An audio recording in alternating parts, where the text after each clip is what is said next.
Hi mga mami, susunod dito mga anak ng April 2027. So tara i-check natin kung magkano yung estimate na pwede nyo makuha for SSS Matben and ano yung qualifying period nyo. So sa step number 1, lagyan nyo lang kung anong member type nyo and maternity case. So let's say for example, voluntary member. And then maternity case natin is normal delivery or CS delivery. And then for April 2027. By the way, I'm using SSS Maternity Benefits Calculator po ha. So if ever na gusto niyo mag-self-compute, punta lang kayo sa site. And then click show qualifying period. So ang qualifying period niya is January 2026 to December 2026. So yan, at least kailangan meron ka at least 3 months posted contribution para mag-qualify kayo. And then sa step number 3, yan, lagay nyo lang kung ano yung contribution nyo dito, based dito sa lalabas na qualifying month nyo. So let's say for example, sa January 2026, magkano yung hinulog nyo. So sample lang to ha, kung ano yung contribution nyo, yun yung ilagay nyo dito. So makikita nyo yung contribution nyo, mag-login lang kayo sa SSS account nyo, and then under contribution, doon makikita nyo kung ano yung mga contribution nyo and kung kailan siya na-post. So let's say 3,000. So let's say ito lang yung mga months na may hulog ko. Then calculate natin. So ito yung estimate na pwede kong makuha kay SSS based dito sa contribution na nilagay ko. So yun yung sa step number 1 to 3 kung gusto niyo lang ma-estimate or ma-check kung magkano yung estimate na pwede niyo makuha kay SSS for your matben. Now kung gusto niyo malaman pa kung ano pa yung mga other step na kailangan nyong gawin, then you have to proceed until step number 7. So sa step number 4, ayan, we have chine-check dito kung ano yung mga missing month and kung may mga months pa ba kayo na pwede pang bayaran. Yan, so sa missing month natin, yan, we have April, May hanggang December, and then deadline niya, yan, yung deadline niya based sa quarterly payment. Yan. And then, ibig sabihin ng status within deadline, pwede mo pa siyang mahabol. So, if you are a, let's say for example, long time member ka na ni SSS and walang changes sa member status mo, let's say for example, voluntary ka until now, walang changes, then you can still generate PRN on April, May, June. Since ang current month ngayon is July 11, yan, pwede ka pang humabol.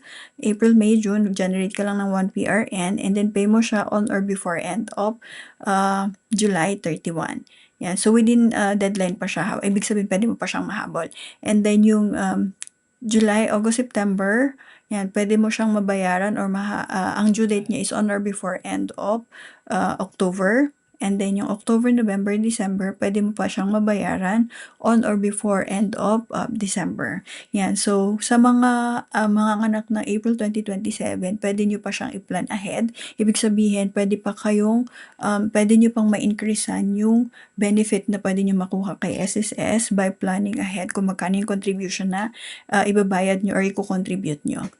Yan. So, sa step number 5, yan. Then, kung may MAT1 na kayo, yan. Ibig sabihin ng MAT1, maternity notification. So, nina-notify mo si SSS na you are pregnant. Yan. So, kung halimbawa nakasubmit ka na, case-to-case basis to ha, kung ano yung nagawa nyo na or hindi pa, yun yung iselect nyo. May mga corresponding answer dito or explanation or to do next based dun sa isa-select nyo na answer. So, let's say for example, yes, I already filed MAT1. Kung halimbawa naman, no, I have not filed MAT1 yet. Yan. So, may mga next actions na kailangan mong gawin. And then, o kaya may former employer or HR filed it before if you are just separated from your employer. So, let's go back here. And then, may mga follow-up question yan. Again, kailangan yung sagutin.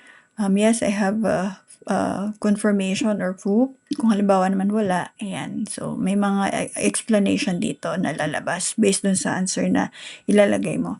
And then, sa step number 6 is DAEM or bank account check. So, dito sa DAEM or yung disbursement account, kailangan mayroon kayong naka-enroll. Dito ipapadala ni SSS yung benefits na makukuha nyo.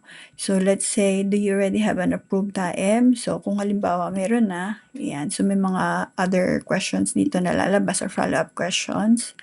And then, let's go to step number 7, which is yung checklist niya.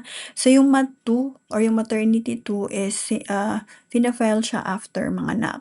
So, hindi mo siya pwedeng i-file nang hindi ka pa nanganganak ha. So, after po siya. So, ito yung mga requirements na kailangan nyong i-prepare after nyong manganak. So, yung LCR or Certificate of Live Birth, kailangan certified true copy siya. And then, yung LCR or RAR, kailangan nakapangalan siya either sa mother, sa father, or sa baby po. Ayan. So, balik tayo dito sa step number 4. Kung gusto nyong ma-increase pa yung benefits na makukuha mo, since ang nakalagay dito na status is within deadline pa, yan. So, may mababasa ka dito na you may still increase your benefits. So, see how. I-click mo lang to. Yan. And then, lalabas dito yung estimate na pwede mong makuha from your contribution, kung ano lang yung kaninang nilagay natin, and kung halimbawa mag-a-add ka pa ng contribution, ito yung possible increase na pwede mong makuha. So, paano?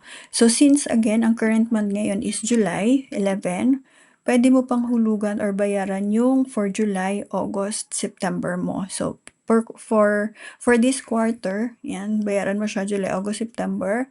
Ang due date nito is on or before end of October. And then yung October, November, December, ang due nito is on or before end of December. So, kailangan December, mabayaran mo siya within qualifying period po ha. Kasi pag binayaran mo to ng January 2027, considered late payment na po siya.